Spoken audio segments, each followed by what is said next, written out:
বন্ধু, এই রুগীটা প্রথম দিন একবারে আনকনসাস ছিল, সেকেন্ডে ফিট হয়ে যেত। আজকে দেখছেন সে কত সুন্দর করে টকবক করে আসছে। এই যে দেখুন, হাসছে হাসছে হাসছে বাচ্চা। হ্যাঁ, দেখছেন আজকে কত সুন্দর করে আসছে। এখানে দেখতে পাচ্ছেন আমরা ওনার পায়ে, তার সেন্সলেস ছিল, মুভমেন্ট কম ছিল। আমরা আজকে এই ইলেকট্রনিক অ্যাকুয়াটোস্টোম মেশিন লাগিয়েছি এবং মেশিনের মধ্যে দিয়ে আমরা চিকিৎসা করাতে মাত্র এই নিয়ে বন্ধু 2 দিনের মধ্যে তার ইমপ্রুভমেন্ট দেখুন। সে এখন আজকে সুন্দরভাবে চিকিৎসা নিচ্ছে। আমি তো চিন্তা করছিলাম যে রুগীটাকে চিকিৎসা করা যাবে কিনা।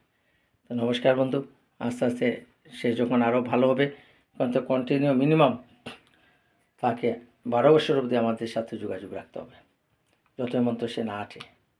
নমস্কার, ধন্যবাদ।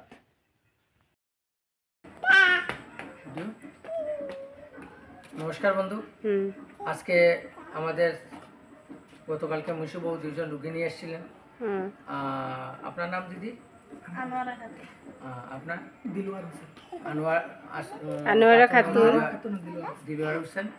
উনি দীর্ঘদিন ধরে পাইলসে এবং গ্যাস্ট্রিকের সমস্যায় ভুগেছিলেন এবং প্রচণ্ড পেটের মধ্যে যে আমাদের ল্যাট্রিন পায়খানা সব জমেছিল।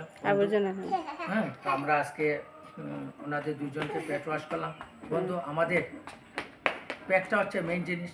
প্রায় 135টা রোগের সৃষ্টি হয় পেট থেকে। সুতরাং আমরা প্রত্যেকটা মানুষ যদি পেটটাকে পরিষ্কার করি, ল্যাট্রিন পরিষ্কার করি, তবে আমাদের ভিন্ন রোগ থেকে আমরা মুক্ত হতে পারি।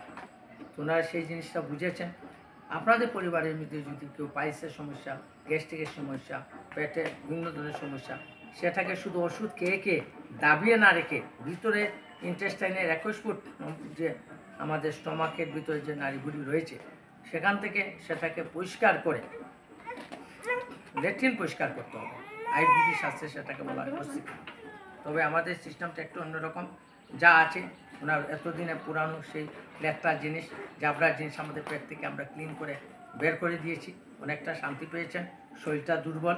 এখন উনি সিস্টেমেটিক 3 মাস যদি নিরামিষ আহার করি বা মশলা জাতীয় গুঁড়োপাক জাতীয় জিনিস আমরা খেতে বারণ করি এবং সিস্টেমেটিক, তখন আস্তে আস্তে পেটের সমস্যাটা দূর হবে এবং ডায়াবেটিসের সমস্যা দূর হবে। তাই আমি সবাইকে বলছি, অন্ততপক্ষে আপনারা ওষুধ খেয়ে, অ্যালোপ্যাথি ওষুধ খেয়ে, অন্যান্য ওষুধ খেয়ে রোগটাকে না দাবিয়ে রেখে মেইন গুঁড়া থেকে নির্মূল করতে হবে, তবেই আপনি সুস্থ হবেন। নমস্কার বন্ধু, ধন্যবাদ। আপনাদের সুস্বাগতম, আমাদের মাস্টারবাবুকে সুস্বাগতম। আপনারা আসবেন, আশা করি আমরা যতটুকু পারি আপনাদের পরিষেবা করি।